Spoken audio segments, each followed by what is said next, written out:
प्रिय व्यूअर्स, यह Sanskriti IAS YouTube channel का PT think and solve program है। इस प्रोग्राम के अंतर्गत प्रत्येक दिन यूपीएससी और स्टेट पीसीएस से संबंधित 5 प्रश्न व्याख्या सहित उत्तर के साथ दिए जाएंगे। हमें आशा है कि यह प्रोग्राम आपकी तैयारी में मददगार साबित होगा। तो चलिए देखते हैं आज के अपने प्रश्नों को। निम्नलिखित कथनों पर विचार कीजिए।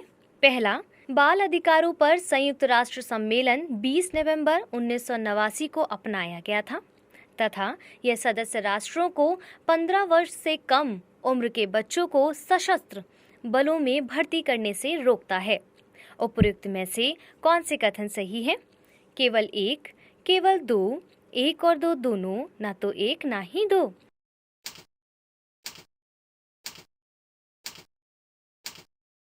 क्या होगा इसका उत्तर? जल्दी से चुनिए। ऑप्शन सी इसका सही उत्तर होगा। इस प्रश्न को व्याख्या से समझ लेते हैं।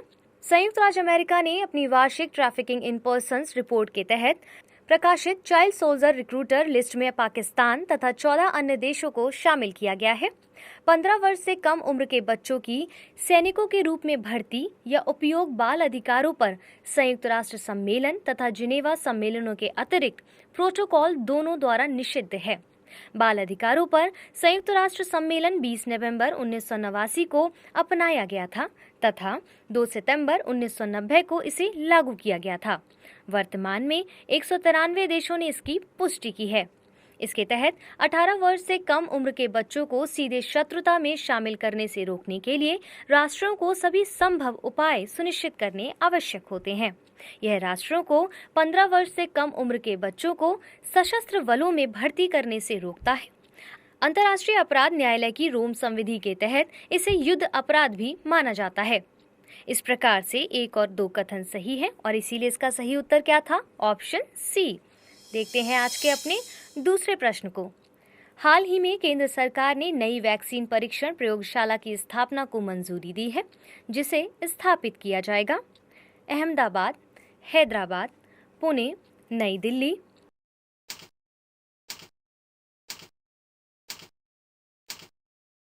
क्या होगा इसका सही उत्तर? ऑप्शन बी यानी कि हैदराबाद। व्याख्या से इसको समझ लेते हैं। केंद्र सरकार ने हैदराबाद में नई वैक्सीन परीक्षण प्रयोगशाला की स्थापना को मंजूरी दी है। इसके लिए पीएम केयर्स फंड से राशि स्वीकृत की गई है।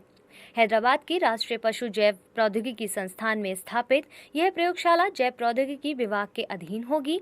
हैदराबाद में वैक्सीन परीक्षण प्रयोगशाला का संचालन अगले 1 महीने में शुरू होने की उम्मीद है। वर्तमान में भारत में 2 वैक्सीन परीक्षण प्रयोगशालाएं केंद्रीय औषधि प्रयोगशाला कसौली तथा national institute of biologicals Noida मौजूद है। इस प्रकार विकल्प बी इसका सही उत्तर था। आज के अपने तीसरे प्रश्न को देख लेते हैं। ध्यान से देखिए। तिलंगशोंग द्वीप के संदर्भ में निम्नलिखित कथनों पर विचार करें। यह निकोबार द्वीप समूह श्रृंखला का एक हिस्सा है जो पूर्वोत्तर हिंद महासागर में स्थित है तथा द्वीप में स्थानिक निकोबार मेगापोड की सर्वाधिक जीवित आबादी पाई जाती है। उपयुक्त में से कौन से कथन सही है? केवल एक, केवल दो, एक और दो दोनों, ना तो एक ना ही दो।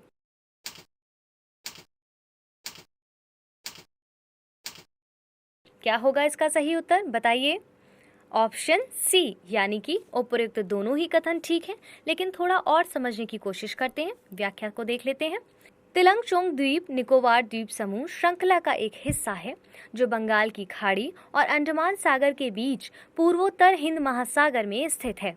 यह द्वीप निकोबार द्वीप समूह में पाए जाने वाले लगभग सभी जानवरों की प्रजातियों का आश्रय स्थल है। यहाँ स्थानिक पक्षी प्रजातियां जैसे Nicobar megapode, Nicobar sparrow hawk, glassy swiftlet, edible nest swiftlet, Andaman wood pigeon तथा निकोबार पैराकेट पाए जाते हैं। द्वीप में स्थानिक निकोबार मेगापोड की सर्वाधिक जीवित आबादी पाई जाती है। यह एक संरक्षित अभयारण्य है। इस प्रकार कथन 1 और 2 दोनों सही हैं, अतः विकल्प सी इसका सही उत्तर होगा। बढ़ते हैं आज के अपने अगले प्रश्न की ओर। निम्नलिखित कथनों पर विचार कीजिए। हिमालय तथा सिनेरियस गिद्ध को IUCN की रेड लिस्ट में निकट संकटग्रस्त तथा भारतीय ग्रिफोन को कम चिंतनीय की श्रेणी में रखा गया है। गिद्ध मुख्यतः उपोष्णकटिबंधीय तथा समशीतोष्णकटिबंधीय क्षेत्रों में निवास करते हैं। या गिद्ध घातक एंथ्रेक्स, हैजा, पैर व मुख से संबंधित रोग, रेबीज आदि के प्रसार को रोकने में मदद करते हैं। उपरोक्त में से कौन से कथन सही है? केवल 1 और 2, केवल 2 और 3, केवल 1, केवल 1 और 3।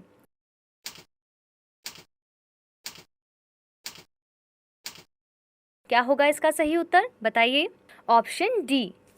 इसको व्याख्या से समझ लेते हैं।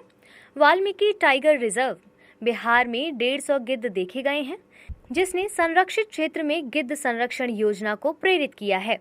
यह उष्णकटिबंधीय तथा उपोष्णकटिबंधीय क्षेत्रों में निवास करते हैं। गिद्ध को सफाई करने वाले जीव के रूप में जाना जाता है। ये पारिस्थितिकी तंत्र को स्वस्थ रखने का कार्य करते हैं। संक्रमित शव को खाने के बावजूद इनमें संक्रमण का खतरा नहीं होता है। उनके शरीर में उपस्थित अम्ल रोगजनक को समाप्त करने के लिए पर्याप्त शक्तिशाली होते हैं। गिद्ध घातक एंथ्रेक्स, हैजा, पैर व मुख से संबंधित रोग, रेबीज आदि उत्पन्न करने वाले हानिकारक रोगजनकों के प्रसार को अदृश्य रूप से नियंत्रित करते हैं। यह जंगलों में विशेष रूप से जल स्रोतों में होने वाले प्रदूषण को नियंत्रित करते हैं। जल स्रोतों के समीप जानवरों की मृत्यु होने पर संदूषण खतरा होता है, जिसके परिणाम स्वरूप संक्रमण के प्रसार तेजी से होता है तथा सामूहिक मृत्यु का खतरा उत्पन्न होता है। किंतु गिद्ध शवों का पूर्णतः भक्षण कर लेते हैं, जिससे इस खतरे को नियंत्रित करने में प्राकृतिक रूप से मदद मिलती है। भारत में गिद्धों की 9 प्रजातियां पाई जाती हैं, जिनमें oriental white backed, long billed, slender billed, Himalayan, red headed, Egyptian bearded, cinereous तथा यूरेशियन ग्रिफॉन शामिल हैं। इनमें से अधिकांश प्रजातियों के विलुप्त होने का खतरा बना हुआ है।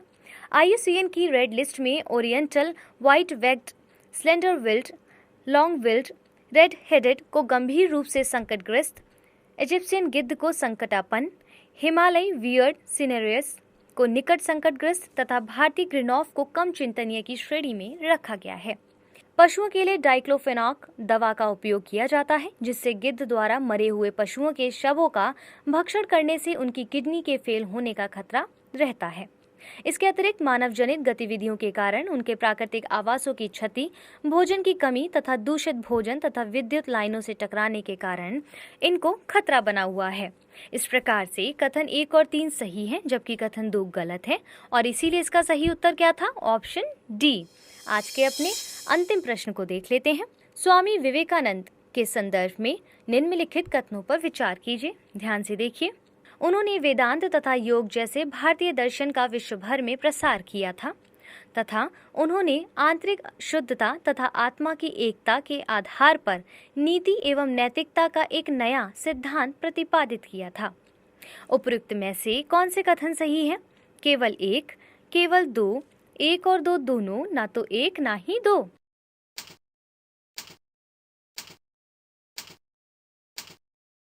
क्या होगा इसका सही उत्तर? ऑप्शन सी, यानी कि उपरोक्त दोनों ही कथन ठीक है, लेकिन इसको व्याख्या से थोड़ा और डिटेल में समझ लेते हैं।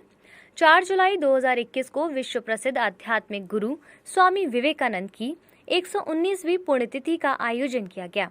इनका जन्म 12 जनवरी 1863 को तत्कालीन बंगाल प्रांत में हुआ था।